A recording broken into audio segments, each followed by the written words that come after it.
Dans l'ombre d'un manoir luxueux, Zoé, une femme de ménage silencieuse, porte un secret qui va bouleverser sa vie. Trahison, désespoir, une nuit qui change tout. Seule, enceinte, chassée par le destin, elle lutte pour survivre. Mais quand tout semble perdu, un miracle inattendu surgit. Accrochez-vous, cette histoire d'amour, de douleur et de rédemption vous tiendra jusqu'à la dernière seconde. La lumière matinale du soleil filtrait doucement à travers les grandes fenêtres en verre de la propriété Aquara, baignant la salle à manger élégante d'une douce teinte dorée. Zoé se déplaçait en silence, posant une assiette chaude de toast, d'œufs brouillés et de saucisses grésillantes devant Monsieur Okara. Son uniforme était impeccable, ses mouvements gracieux, ses yeux baissés. Elle parlait rarement, sauf si on s'adressait à elle. Depuis 2 mois, elle vivait et travaillait dans cette maison. Pourtant, pas une seule fois elle n'avait échangé plus de quelques mots avec le milliardaire qu'elle servait. « Votre café, monsieur », dit-elle doucement, posant une tasse fumante à côté de l'assiette. Benjamin Aqua ne leva pas immédiatement les yeux. Son téléphone était dans sa main, ses doigts tapant rapidement sur l'écran. Il arborait cette grimace familière. Profonde, irritée, distraite. « Merci », murmura-t-il, jetant enfin un regard sur la nourriture. Zoé hocha la tête une fois et recula, les mains soigneusement croisées devant son tablier. Elle restait près du bord de la pièce, comme toujours, attendant au cas où il aurait besoin d'autre chose.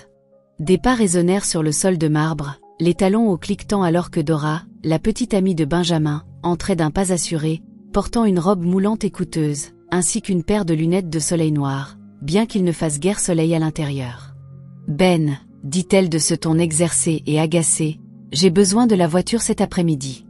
Je t'ai dit que j'avais ce déjeuner avec Enoa. » Benjamin ne leva même pas la tête. « Prends la Range Rover.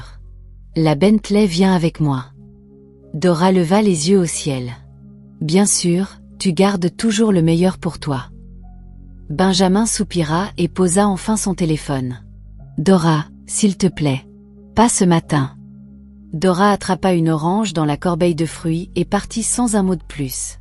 Zoé garda un visage impassible, mais intérieurement, elle sentit la tension trancher l'air comme un couteau. Quelques instants plus tard, Benjamin repoussa sa chaise, se leva et ajusta sa veste bleu marine. Il jeta un coup d'œil à Zoé, et pour la première fois depuis des jours, la regarda vraiment. « Tu es silencieuse, » dit-il de manière inattendue. Zoé cligna des yeux. « Oui, monsieur. » Il la fixa un instant de plus, puis hocha légèrement la tête. « À ce soir. » Sur ce, il partit. La porte se referma derrière lui avec un clic lourd. La soirée arriva avec une tempête.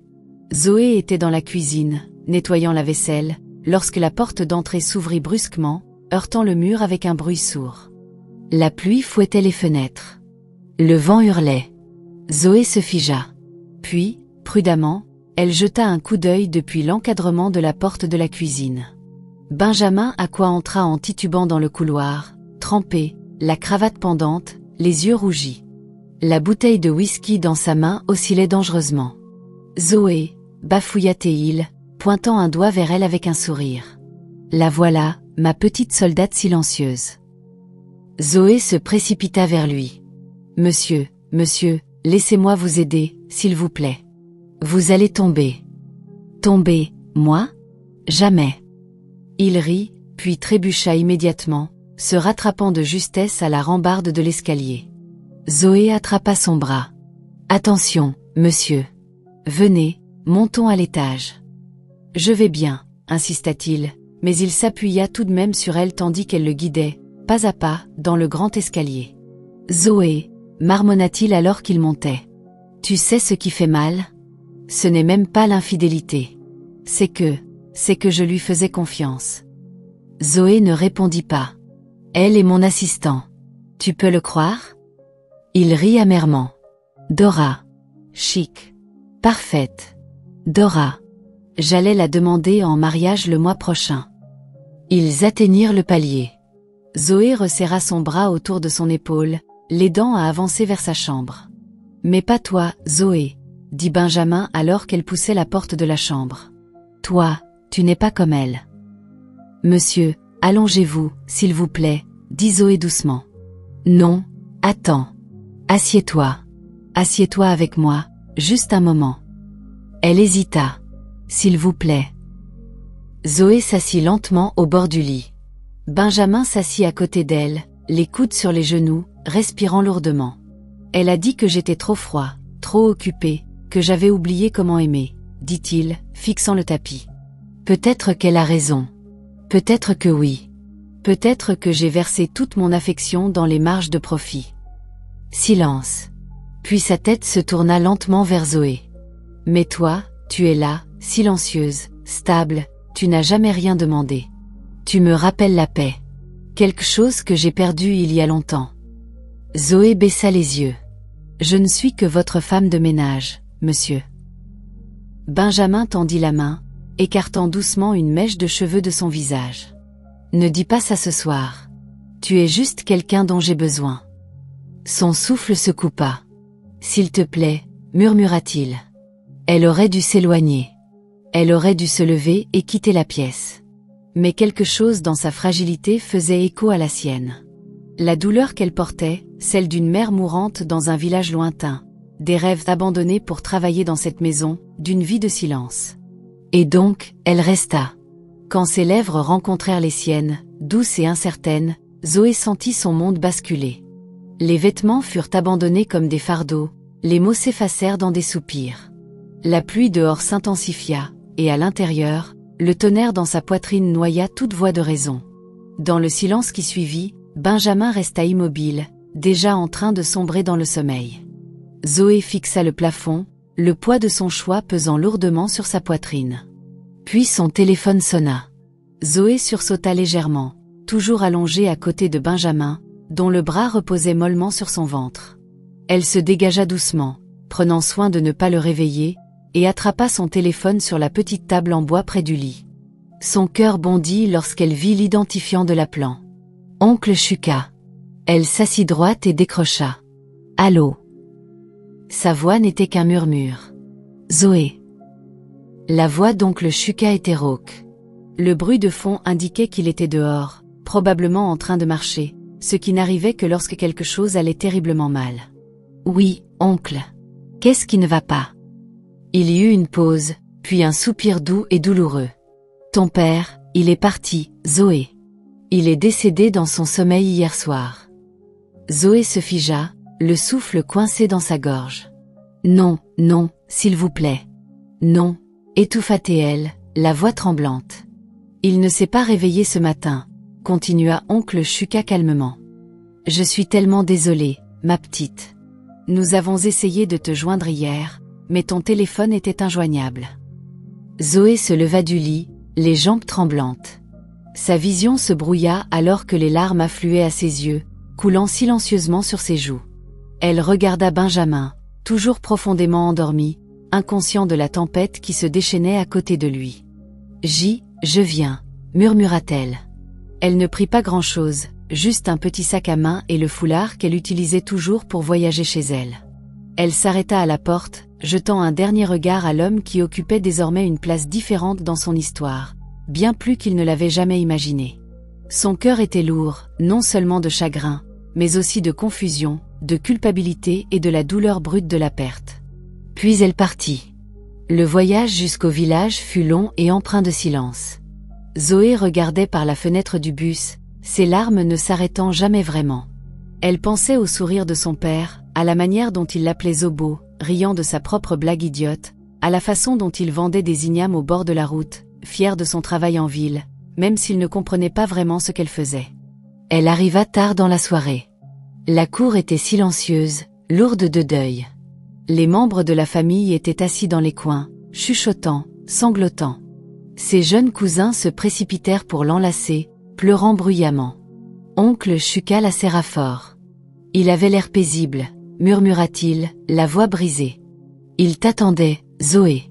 Il n'arrêtait pas de demander, est-ce que Zoé a appelé? Avant de s'endormir. Le lendemain, les villageois se réunirent pour l'enterrement. Le pasteur parla de paix, de repos, du voyage vers l'éternité. Zoé entendait à peine. Elle se tenait près de la tombe, les yeux secs maintenant, vides. Alors que les dernières poignées de terre rouge touchaient le cercueil, elle serra les poings, murmurant sous son souffle « Adieu, papa ». De retour au manoir, Benjamin s'éveilla. Sa tête palpitait sous le poids de l'alcool. Sa bouche était sèche, son corps endolori. Il s'assit lentement, plissant les yeux face à la lumière matinale vive qui filtrait à travers les rideaux. La pièce sentait le parfum. Ses draps étaient froissés. Puis il le vit. Une légère tache de sang sur le drap blanc. Il fronça les sourcils, clignant des yeux. Il la toucha, et alors cela le frappa. Il resta immobile un instant. Les souvenirs de la nuit précédente défilaient en fragments brisés. Les lèvres timides de Zoé. La façon dont elle tremblait, ses soupirs chuchotés, son toucher hésitant, l'innocence dans ses yeux. « Oh mon Dieu !» murmura-t-il, passant une main sur son visage. « Que ai-je fait ?» Il se leva brusquement, la panique s'installant profondément dans sa poitrine. « Zoé !» appela-t-il, se déplaçant rapidement à travers la maison. « Zoé !» Silence. Il dévala les escaliers, l'appelant encore. Pas de réponse. La cuisine était vide. La buanderie, les petits quartiers de la femme de ménage derrière la maison, verrouillés. Il retourna dans la chambre, cherchant son numéro de téléphone, rien. Il n'avait jamais communiqué autrement que par l'interphone ou le téléphone de la maison. Il ne connaissait même pas son nom complet. Pas d'adresse, pas de proche. Elle était simplement partie. Il s'assit au bord du lit, la tête dans les mains. « Que ai-je fait ?» murmura-t-il encore. Pour la première fois depuis des années, Benjamin Aquara se sentait impuissant. Il avait le pouvoir, la richesse, l'influence, mais rien de tout cela ne pouvait ramener la nuit précédente. Rien de tout cela ne pouvait l'aider à la retrouver maintenant. Et le pire, il n'était pas sûr qu'elle veuille même être retrouvée. Cela faisait 5 semaines que Zoé avait quitté le manoir sans un mot. 5 semaines depuis cette nuit d'ivresse avec monsieur Benjamin Aquara. 5 semaines de silence, de confusion et de la douleur sourde du chagrin qui n'avait pas encore guéri depuis l'enterrement de son père. Elle avait essayé de s'occuper, aidant la femme de son oncle avec les tâches ménagères, gardant ses cousins, cuisinant, allant chercher de l'eau, tout ce qui pouvait la distraire du nœud grandissant dans son estomac, à la fois émotionnel et physique. Mais aujourd'hui, elle ne pouvait plus ignorer les changements dans son corps. Zoé se tenait devant le vieux miroir en bois, cloué au mur fissuré de la chambre d'amis de son oncle. Ses doigts tremblaient alors qu'elle tenait le petit test en plastique dans sa main. 2 lignes rouges. Positif. Elle s'effondra sur le bord du lit, fixant le résultat. Alors que sa respiration s'accélérait, elle posa sa paume sur son ventre, les yeux grands ouverts, sans cligner. « Je suis enceinte », murmura-t-elle. Les larmes affluèrent à ses yeux. Elle ne pleurait plus seulement son père. Elle portait une vie. L'enfant d'un homme qui probablement n'avait pas pensé à elle une seconde depuis cette nuit. Un homme qui ne savait même pas comment la contacter. Les murs semblaient se refermer sur elle. Elle sanglota, se recroquevillant sur elle-même, souhaitant pouvoir disparaître. Quelques jours plus tard, les choses empirèrent. Son défunt père avait un prêt en cours auprès d'une banque de microfinance, quelque chose que Zoé avait entendu mais n'avait pas pleinement compris. Apparemment, la maison et la petite ferme avaient été utilisées comme garantie. Maintenant qu'il était parti et que personne n'avait payé, la banque arriva avec des papiers, des policiers et des hommes aux bras forts et sans émotion. Zoé observa, horrifiée et engourdie, alors qu'il jetait la vieille radio de son père, ses vêtements et ses casseroles dans le sable rouge. « Nous sommes désolés, madame », avait dit l'un des officiels avec désinvolture, comme si c'était juste une journée de travail ordinaire. « Vous devez quitter les lieux immédiatement. La propriété appartient désormais à la banque. » Elle n'avait nulle part où aller. Son oncle Chuka, vint la chercher ce soir-là, l'aidant à rassembler ce qu'elle pouvait. C'était un homme bon, mais sa maison débordait déjà de vie. Cet enfant, une femme qui vendait des acars au bord de la route, et 2 pièces qui gémissaient déjà sous trop de pieds. Pourtant, il l'accueillit. « Tu auras toujours une place ici », dit-il doucement. Mais au bout de la 3e semaine, il était clair que Zoé était un fardeau. Pas par des mots, mais par les longs soupirs, les plaintes silencieuses, les portions de nourriture qui diminuaient. Et donc, elle partit à nouveau. Zoé utilisa le dernier argent qu'elle avait économisé de son travail en ville. l'argent que son père lui avait dit de garder pour les urgences. Elle loua un minuscule appartement d'une pièce en périphérie de la ville. Les murs étaient humides, la porte n'avait pas de serrure, et la salle de bain était partagée avec 4 autres locataires. Mais c'était à elle, et c'était calme. Elle posa son petit sac en nylon sur le sol, s'assit sur le matelas en mousse dure qu'elle avait acheté d'occasion et regarda autour d'elle. Une fenêtre avec des lattes cassées, un ventilateur rouillé qui ne tournait pas. Un sol fissuré, pas de garde-robe, pas de réfrigérateur, juste un réchaud à kérosène et une seule casserole. « C'est chez moi maintenant », se dit-elle. Elle toucha son ventre. « Et nous irons bien. » Trouver du travail était difficile. Les gens n'aimaient pas embaucher des femmes enceintes, surtout celles sans mari en vue, mais Zoé était déterminée. Elle vendait des légumes pour une femme au marché pendant la journée et aidait à laver le linge le soir pour un petit compound à proximité. Ce n'était pas grand-chose, mais cela payait assez pour manger et acheter du savon. Chaque soir, elle rentrait dans sa chambre épuisée. Son dos lui faisait mal, ses pieds gonflaient, mais lorsqu'elle posait sa main sur son ventre et sentait le plus léger frémissement à l'intérieur, elle souriait à travers la douleur. « Tu grandis », murmurait-elle. « Et moi aussi, je continuerai à grandir. » Elle parlait souvent ainsi au bébé. Cela la gardait saine d'esprit. Certains jours étaient pires que d'autres. Il y avait des nuits où elle dormait le ventre vide. Des nuits où la pluie s'infiltrait par le toit qui fuyait et où elle devait déplacer son matelas pour éviter les flaques. Des jours où elle se demandait comment elle pourrait payer le loyer du mois suivant. Mais Zoé n'abandonnait pas. Elle ne pouvait pas. Elle ne vivait plus seulement pour elle-même. La chaleur du soleil de l'après-midi s'infiltrait par la fenêtre de la petite chambre de Zoé. Le ventilateur de plafond rouillé tournait lentement au-dessus d'elle, faisant peu pour atténuer la chaleur. Ses pieds gonflés étaient posés sur un vieux tabouret en plastique, et un bassin de vêtements lavés était à côté d'elle, encore à rincer. La sueur coulait dans son dos. Son ventre, maintenant visiblement arrondi, montait et descendait à chaque respiration fatiguée. Ses yeux brûlaient, non pas à cause du soleil, mais parce qu'elle retenait ses larmes. Elle regarda autour de la pièce exiguë, le mur taché, le récipient de nourriture vide, le tapis usé qu'elle utilisait maintenant comme carpette. Cela faisait des semaines qu'elle n'avait pas pu s'offrir de la viande. Son corps lui faisait mal. Son cœur était plus lourd que son ventre. Puis la pensée surgit. D'abord discrète, puis plus forte, plus insistante. « Pourquoi est-ce que je m'épuise ainsi ?» murmura-t-elle à voix haute. « Pourquoi est-ce que je souffre comme ça alors que toi, tu as un père riche ?»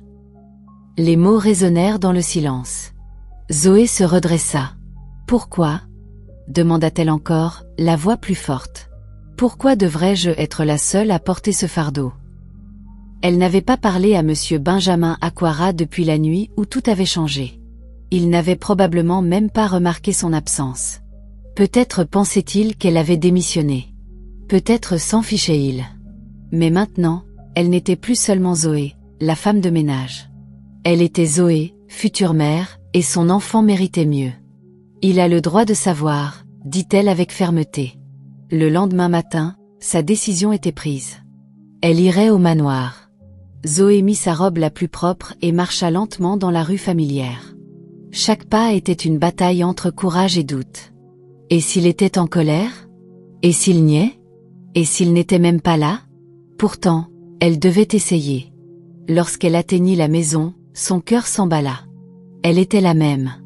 Haute grille, mur blanc, fleurs taillées dépassant de la clôture. Mais quelque chose était différent.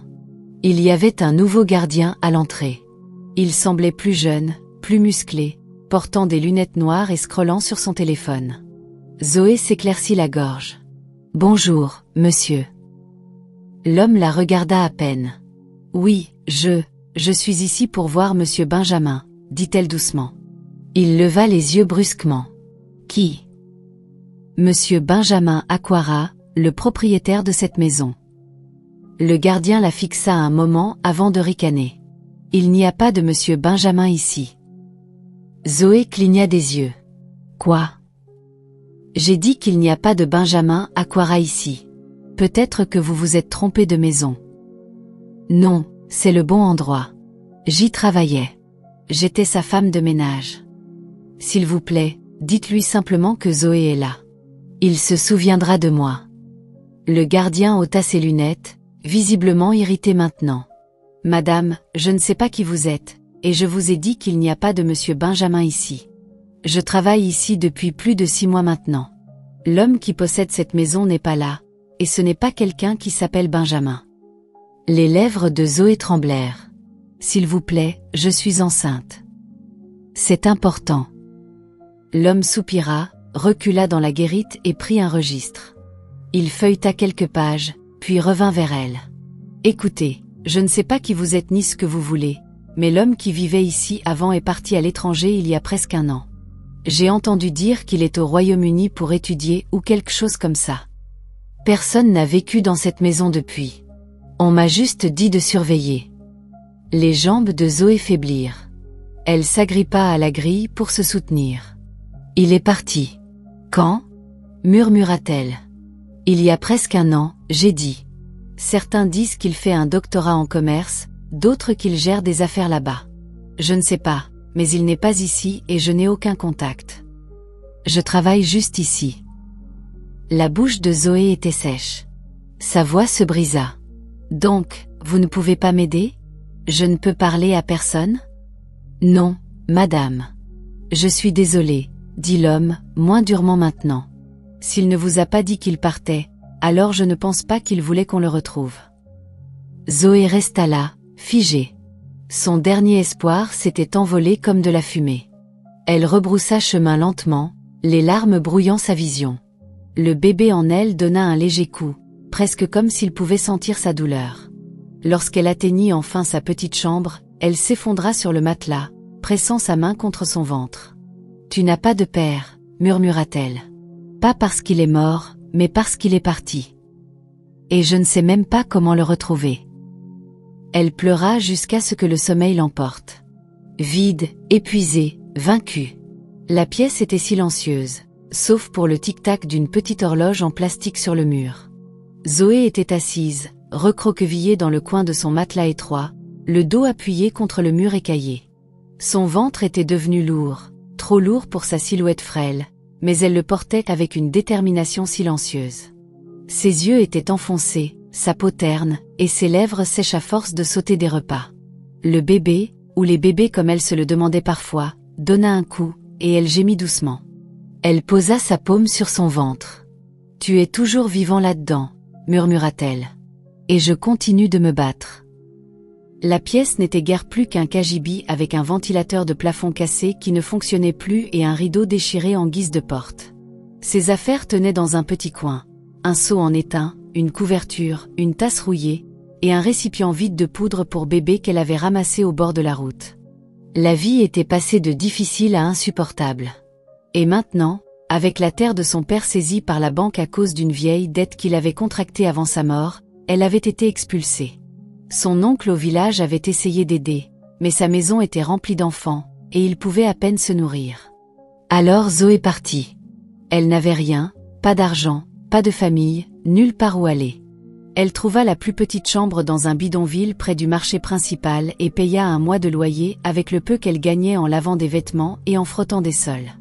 Mais l'argent était épuisé maintenant. Elle devait déjà 2 semaines de loyer.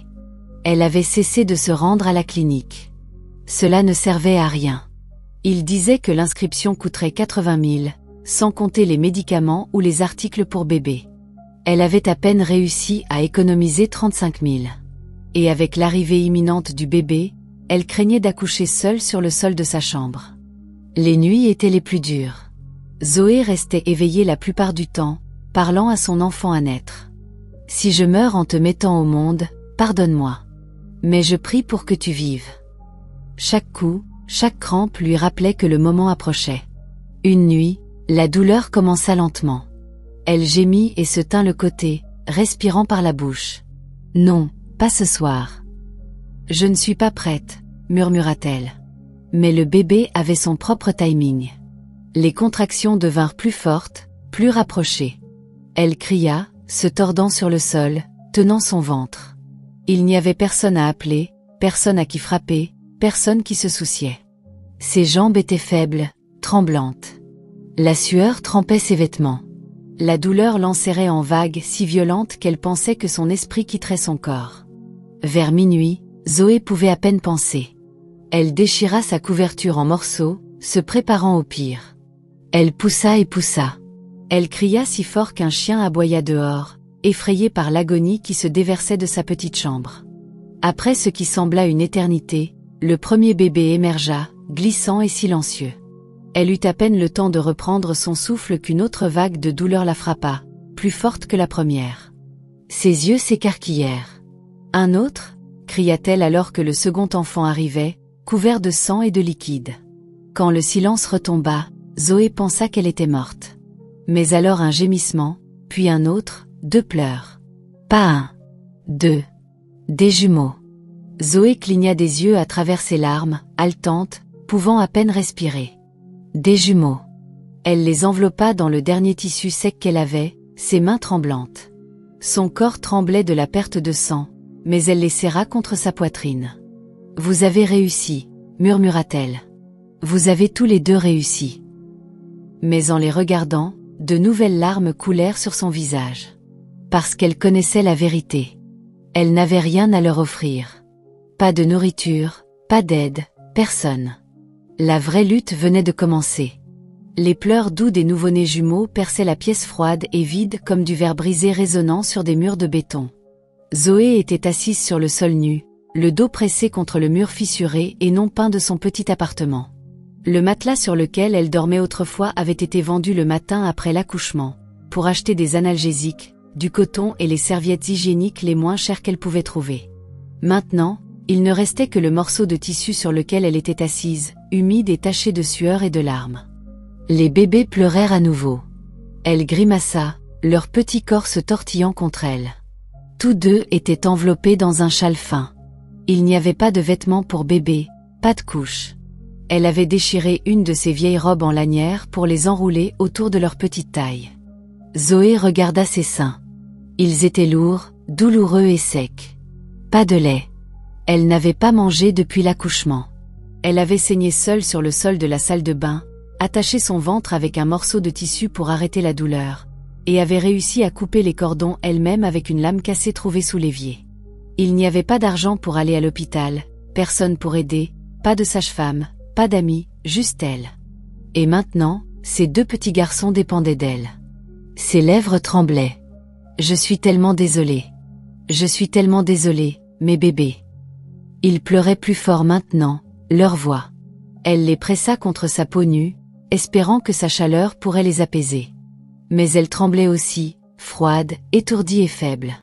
On frappa à la porte, pas doucement. « Zoé !» cria la femme du propriétaire. « Ce n'est pas un hôpital ici. Tu as accouché ici et fait puer tout le compound. Tu n'as pas payé le loyer depuis 2 mois. Mon mari dit que si tu ne pars pas ce soir, nous te mettrons dehors nous-mêmes. » Zoé ouvrit la bouche pour supplier, mais aucun mot ne vint, juste de l'air sec et de la honte. Elle berça les bébés. Ils crièrent plus fort. L'un tordit son visage, rouge et haletant. L'autre laissa échapper un gémissement doux et brisé, le genre qui l'effrayait. Elle n'avait rien, pas même de l'eau. Ses jambes vacillèrent alors qu'elle se levait. Le sang imbibait le tissu entre ses cuisses. Elle se sentait faible, mais elle devait bouger d'une manière ou d'une autre. Ses genoux fléchirent, mais elle se força à avancer. Le soleil était haut. Elle marcha dans la rue pieds nus, le corps tremblant. Chaque pas envoyait une douleur dans sa colonne vertébrale. Ses seins lui faisaient mal, son ventre brûlait, ses jambes tremblaient. Elle se dirigea vers l'hôpital, non pas parce qu'elle pouvait se le permettre, mais parce qu'elle espérait que quelqu'un, n'importe qui, aurait pitié d'elle. Les gens passaient. Certains la regardaient, d'autres sifflaient. Elle murmura, « S'il vous plaît, aidez-moi. » Un homme en costume fronça les sourcils. « Qu'est-ce que c'est que ça ?» Porteur des bébés comme des chiens dans un sac. Une autre femme ricana. « Ils vont bientôt utiliser des bébés pour mendier. Que Dieu aide ce pays. » Zoé s'assit sur le sol devant la grille de l'hôpital. L'infirmière à la porte la regarda une fois et détourna les yeux. Elle attendit. 2 heures passèrent. Personne ne vint. Ses bébés pleuraient. Leurs pleurs s'estompaient maintenant. Elle commença à paniquer. « S'il vous plaît, infirmière. Mes bébés n'ont pas mangé depuis 3 jours. Je viens d'accoucher. Je n'ai pas de lait. S'il vous plaît, aidez-moi. » L'infirmière regarda à nouveau, cette fois avec un peu de douceur. « Va au centre de santé gouvernemental. Nous ne prenons pas les urgences sans dépôt, et nous sommes complets. » Les larmes de Zoé coulèrent silencieusement. Son corps tremblait. Elle se releva à nouveau et marcha, boitant maintenant. Le soir, elle atteignit une véranda ouverte près du marché. Elle s'allongea sur le ciment froid. Elle déroula les bébés et vérifia leur poitrine, toujours en mouvement, toujours vivant. À peine. Elle leva les yeux vers le ciel. « Dieu, murmura-t-elle, sa voix fine comme de la fumée. S'il vous plaît, ne les laissez pas mourir. Prenez-moi à la place. Laissez-les vivre. » La pluie commença à tomber. Elle se recroquevilla autour de ses bébés, utilisant son corps pour les protéger. Et dans cette nuit sombre, trempée et frissonnante, Zoé ne dormit pas. Elle comptait chaque respiration de ses fils, priant pour la suivante. Le soleil matinal était chaud et impitoyable alors que Zoé attachait ses maigres affaires. Un vieux tissu délavé noué en baluchon sur son dos avec des mains tremblantes. Ses jumeaux, à peine âgés de 3 semaines, gémissaient doucement dans ses bras. Leurs joues étaient pâles, leurs lèvres sèches, et leurs pleurs s'étaient affaiblis au cours des 2 derniers jours. La faim les tuait lentement. Zoé n'avait pas mangé depuis la veille, mais elle ne pouvait plus ignorer la vérité. Si elle ne leur trouvait pas d'aide aujourd'hui, elle les perdrait. Alors, elle entreprit la longue marche vers l'hôpital gouvernemental. Ses pas lents, chaque mouvement envoyant une douleur dans son dos et sa taille. Elle n'était pas complètement remise de l'accouchement. Ses sandalettes étaient usées. Les jumeaux devenaient plus lourds dans ses bras, mais elle les tenait près d'elle comme si sa vie en dépendait. Parce que c'était le cas. En approchant de la route animée qui menait à l'hôpital, sa vision se brouilla. Une douleur aiguë lui poignarda la poitrine, et elle s'arrêta un instant, se stabilisant. Le bébé bougea, encore quelques pas. Puis cela arriva. Un klaxon bruyant, un crissement de pneus, des cris. « Femme, es-tu folle? Tu veux mourir avec tes enfants ?» cria le chauffeur, freinant juste à temps. Zoé se figea, serrant ses bébés dans la panique. Ses jambes cédèrent, et elle tomba à genoux, son cœur battant violemment. Elle ne remarqua même pas la poussière qui volait ou la foule qui se rassemblait, mais quelqu'un le fit. « Attendez, attendez, attendez », dit une voix depuis la banquette arrière de la voiture. « Ne criez pas sur une mère avec des nouveau-nés.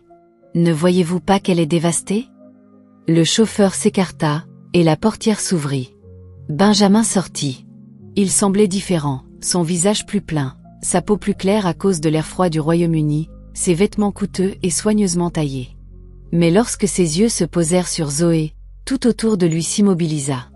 Il haleta. « Zoé !» Zoé leva lentement les yeux. Leurs regards se croisèrent. Pendant une seconde, son esprit ne pouvait pas comprendre ce qu'elle voyait. L'homme devant elle ressemblait à quelqu'un dont elle avait rêvé pendant des semaines. Quelqu'un qui avait changé sa vie avec une seule erreur. Quelqu'un qu'elle avait cherché à travers la douleur, la faim et l'humiliation. Mais c'était vraiment lui. Benjamin fit un pas plus près. « Zoé. Mon Dieu, c'est toi. » Elle ouvrit la bouche. Sa voix tremblait. « Monsieur. » Le visage de Benjamin se tordit de confusion. « Pourquoi m'appelles-tu monsieur ? » « Zoé, c'est moi, Benjamin. » Elle détourna les yeux, honteuse de ses vêtements déchirés, de ses lèvres gercées, de ses cheveux emmêlés. « Je ne savais pas où aller. Je suis venu chez toi. Ils ont dit que tu avais quitté le pays. » Benjamin s'agenouilla à côté d'elle, posant doucement une main sur son bras. « Je t'ai cherché, » dit-il, la voix brisée. « Quand je suis parti au Royaume-Uni, je suis revenu après quelques jours pour te chercher. Ton téléphone ne passait pas. Zoé, je ne t'ai pas abandonné. » Les larmes coulèrent sur son visage. « Tu ne m'as pas abandonné, mais le monde, oui. » Elle déroula une partie du châle couvrant les jumeaux. « Ce sont les tiens, » dit-elle. « Nos enfants. » Les yeux de Benjamin s'écarquillèrent alors qu'il regardait les petits bébés, faibles et à peine en mouvement. Il toucha la main d'un des garçons, et le bébé tressaillit légèrement. Des jumeaux, ses fils. Il ne dit rien pendant un long moment. Il se leva et regarda autour de lui, puis fit signe à son chauffeur. Ouvre la banquette arrière. Aide-la à monter doucement. Nous allons à l'hôpital maintenant. Le meilleur. Zoé tenta de se lever. Elle tremblait trop. Benjamin la rattrapa, la soulevant avec soin. Tu ne fais plus un pas aujourd'hui, Zoé. À l'intérieur de la voiture, avec la climatisation basse et les vitres fermées, Zoé respira enfin paisiblement pour la première fois depuis des semaines. « Je suis désolée d'être venue chez toi sans prévenir », murmura-t-elle. Benjamin secoua la tête. « Ne t'excuse pas. J'aurais dû te trouver. J'aurais dû m'assurer que tu allais bien avant de partir. » Elle se tourna vers lui, de nouvelles larmes dans les yeux. « J'ai été expulsée de la maison de mon père. Je n'avais nulle part où aller. J'ai mendié. J'ai dormi sous la pluie. J'ai accouché des jumeaux toute seule sur le sol de cette petite chambre. Pas de médecin, pas de sage-femme. » Benjamin couvrit sa bouche, choqué. « Jésus-Christ. J'ai coupé les cordons avec une lame cassée. J'ai saigné seul. » Benjamin semblait avoir reçu un coup dans l'estomac. Ses mains tremblaient. « Zoé, je ne savais pas. Dieu sait que je ne savais pas. Tu étais partie, dit-elle doucement. Et je n'avais plus la force de te chercher à nouveau. » Après cette seule fois. Ils arrivèrent à l'hôpital, et les infirmières se précipitèrent vers la voiture après un appel de Benjamin. Les bébés furent emmenés dans une salle pédiatrique d'urgence. Zoé fut conduite dans une salle pour les mères ayant besoin de soins postnataux. Mais même alors que les machines bourdonnaient et que les médecins criaient des instructions, Benjamin resta à ses côtés. Il lui tenait la main. « Je suis là maintenant, » murmura-t-il. « Et je ne partirai plus. » Zoé leva les yeux vers lui à travers ses yeux fatigués. « Je ne veux pas de pitié, » dit-elle. « Tu n'auras pas de pitié, » répondit-il. « Tu auras du soutien, de l'amour, et tout ce dont ces garçons ont besoin pour vivre. » Dehors, le soleil s'assombrit légèrement. Mais à l'intérieur, pour la première fois depuis des semaines, Zoé ressentit une chaleur qui ne venait pas du soleil, mais de l'espoir. La chambre d'hôpital était calme, hormis le doux bip des moniteurs et le rythme léger du ventilateur au plafond. Zoé était allongée sur le lit, son corps enveloppé dans des draps blancs propres, sa peau enfin débarrassée de la sueur froide de la survie. Ses jumeaux reposaient paisiblement dans leur berceau à côté d'elle, leur petite poitrine montant et descendant avec aisance. Pour la première fois depuis leur naissance, ils dormaient sans avoir faim. Zoé ouvrit lentement les yeux et se tourna pour voir Benjamin assis à côté d'elle. Il semblait épuisé, sa chemise froissée, ses yeux rougis par l'émotion et la fatigue. Mais il n'avait pas quitté son chevet depuis leur arrivée à l'hôpital. Lorsqu'il la vit le regarder, il se leva et s'approcha. « Je suis désolé, » dit-il doucement. Zoé cligna des yeux. « Pourquoi ?»« Pour tout, » répondit-il, baissant les yeux. « Pour cette nuit-là. Pour avoir été ivre. Pour ne pas t'avoir protégé de cette souffrance. Je n'avais jamais imaginé qu'une erreur imprudente changerait ta vie ainsi. J'aurais dû être plus responsable. Tu ne méritais pas ça. » Zoé le regarda, les larmes se formant à nouveau, mais cette fois, elles n'étaient pas de douleur. Elles étaient de soulagement. « Je n'arrêtais pas de me demander pourquoi, » murmura-t-elle, « pourquoi cela devait arriver ainsi. Mais maintenant, je remercie Dieu que le père de mes enfants soit enfin là. Tu es là, et ils ne souffriront plus. » Benjamin s'assit au bord du lit, l'émotion étouffant sa voix. « Zoé, quand je t'ai vue dans la rue hier, j'ai cru rêver. Et quand j'ai vu les garçons, mes fils. » Il regarda les bébés, tous deux enveloppés dans des couvertures bleues douces de l'hôpital. Je savais que je devais tout faire pour réparer. Plus tard dans la journée, Benjamin passa quelques appels discrets. Le soir, 2 nounous professionnels arrivèrent à l'hôpital, chacune tenant un bébé avec la douceur de mains entraînées. Zoé les observa avec de grands yeux. « 2 femmes de ménage ?» demanda-t-elle, incrédule. « C'est trop. Une est plus que suffisante. » Benjamin secoua la tête fermement. « Non, ils ont souffert pendant 3 semaines. Froid, faim, maladie. Ils méritent plus que suffisant. Et je ne peux pas remonter le temps, Zoé. Mais je peux m'assurer qu'ils ne manquent plus jamais de rien. Le lendemain matin, l'hôpital libéra Zoé et les jumeaux. Dehors, un SUV noir élégant attendait. Benjamin ouvrit la porte pour elle comme un chauffeur, l'aidant à monter avec le soin d'un homme qui comprenait maintenant la profondeur de sa douleur. Ils se rendirent directement dans un nouvel appartement que Benjamin avait préparé en quelques heures. Un appartement moderne et confortable de 3 chambres dans un quartier calme et sécurisé. Le bâtiment était propre, les murs fraîchement peints, et à l'intérieur, chaque coin sentait le mobilier neuf et le bois poli. Zoé entra prudemment, comme si c'était un rêve qui pourrait s'évanouir si elle bougeait trop vite. « C'est ta nouvelle maison, » dit Benjamin, la voix douce. « La nôtre, si tu me laisses faire partie de leur vie et de la tienne. » Zoé se tenait au milieu du salon, submergée.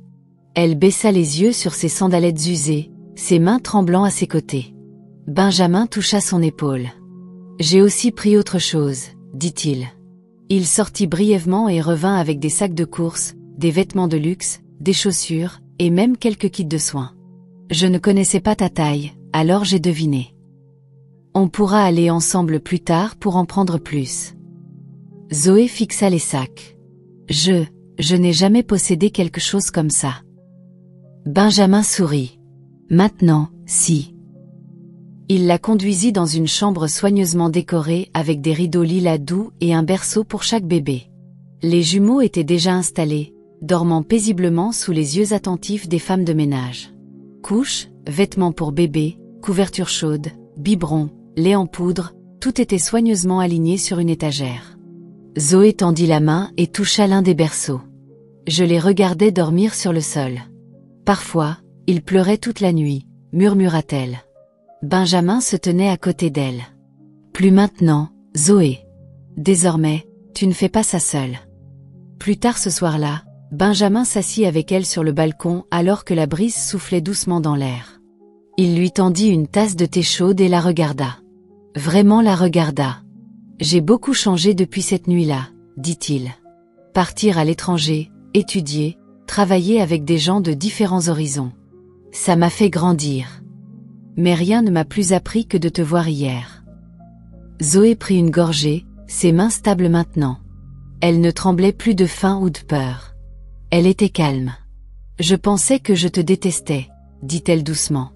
Mais peut-être que ce que je détestais vraiment, c'était d'être seule dans tout ça. Benjamin hocha la tête, le visage solennel. Tu ne seras plus jamais seule. Ils restèrent assis en silence un moment, regardant les lumières au loin.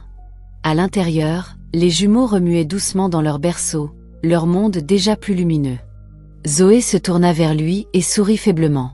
« Je ne sais pas ce que l'avenir nous réserve, Benjamin. Mais pour l'instant, je suis reconnaissante. Tellement reconnaissante. » Il lui rendit son sourire. « C'est tout ce que je demande. » Cette nuit-là, Zoé se tenait près de la fenêtre, regardant les étoiles au-dessus. Elle posa sa main sur sa poitrine et murmura « Merci, Dieu. » Parce qu'après tout, après la pluie, la honte et le silence, la lumière l'avait enfin trouvée. 5 mois passèrent comme une douce brise sur les bleus du passé. L'appartement qui autrefois résonnait de douleur, bourdonnait maintenant de douces berceuses et de rires de bébés.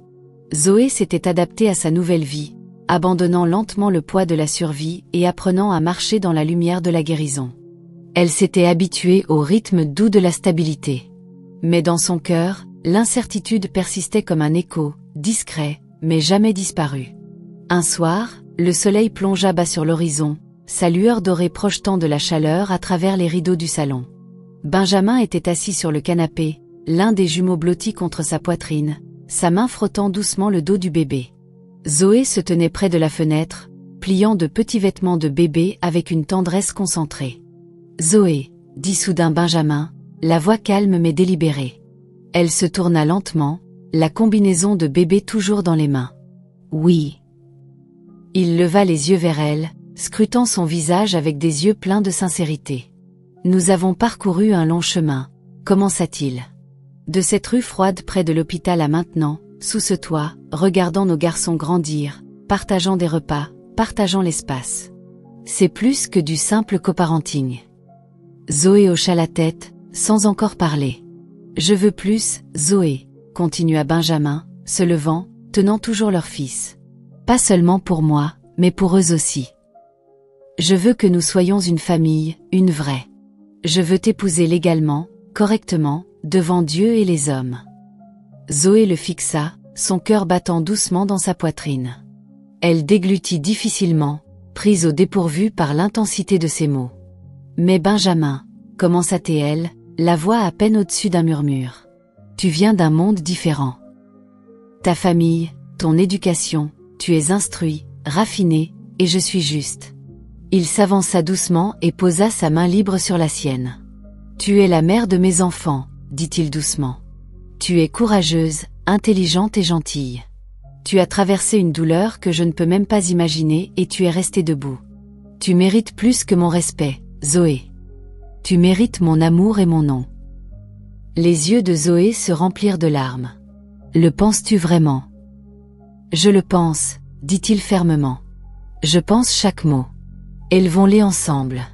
Pas seulement dans une maison, mais dans un seul cœur. Elle prit une profonde inspiration. Le passé défila dans son esprit. Comment elle avait dormi sur des carreaux froids avec ses nouveau-nés. Comment elle avait marché dans les rues en quête d'espoir. Mais maintenant, l'homme qui, sans le savoir, l'avait fait souffrir, lui demandait de devenir sa partenaire pour la vie. Je rêvais d'un jour comme celui-ci, murmura-t-elle. Mais je n'ai jamais cru que cela arriverait. Il sourit. Crois-le maintenant. Quelques semaines plus tard, à l'ombre d'un jacaranda en fleurs dans un jardin tranquille, Zoé et Benjamin échangèrent leurs vœux. La cérémonie était petite mais élégante. Zoé portait une robe blanche simple qui scintillait au soleil. Elle était rayonnante, rien à voir avec la fille brisée qui pleurait autrefois dans le noir, mais une femme rayonnant d'une force tranquille. Benjamin se tenait grand à ses côtés, lui tenant fermement la main alors qu'il se promettait un nouveau départ. Leur fils, maintenant âgé de 5 mois, était assis dans de petits costumes blancs, riant comme s'il savait que le monde changeait pour le mieux. Après le mariage, la transition fut douce. Les femmes de ménage continuèrent à s'occuper des bébés, et Benjamin s'assura que Zoé avait tout ce dont elle avait besoin. Mais au fond de son cœur, Zoé savait qu'elle voulait plus que du confort. Elle voulait grandir. Un matin, en tenant l'un des garçons et en regardant un documentaire sur des entrepreneuses africaines à succès, quelque chose remua en elle. « Je veux retourner à l'école », dit-elle à Benjamin. Il la regarda, surpris mais fier. « Vraiment ?» Elle hocha la tête. « Je veux étudier l'administration des affaires. Je veux comprendre comment gérer quelque chose à moi un jour.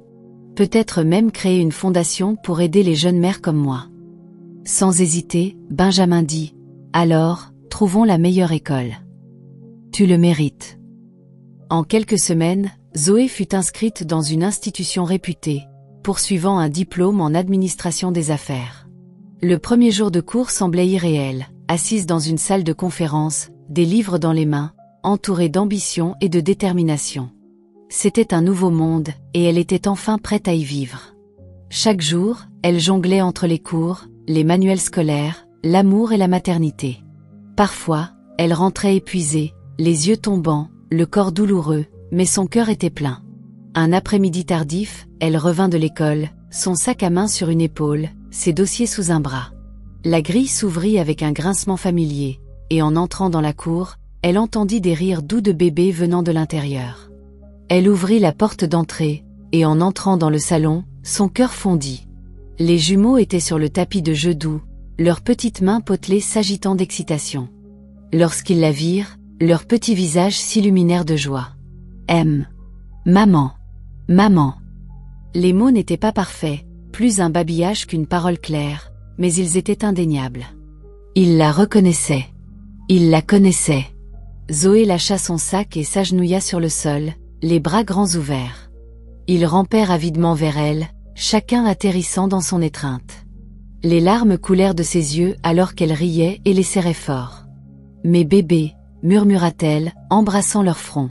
« Vous m'avez attendu. » Benjamin entra dans la pièce discrètement, observant la scène avec un sourire. Il n'interrompit pas. Il savait que c'était son moment. Zoé leva les yeux vers lui à travers des larmes de joie et murmura « Merci de nous avoir donné cette vie. » Et juste comme ça, l'histoire de douleur, de survie et de prière silencieuse était devenue une histoire de rédemption, d'amour et de sens. Zoé n'était plus la fille dans la rue mendiant un miracle. Elle était maintenant une épouse, une mère, une étudiante, et surtout, une femme renaissante. Fin. Merci beaucoup d'avoir regardé nos histoires. Que Dieu nous bénisse.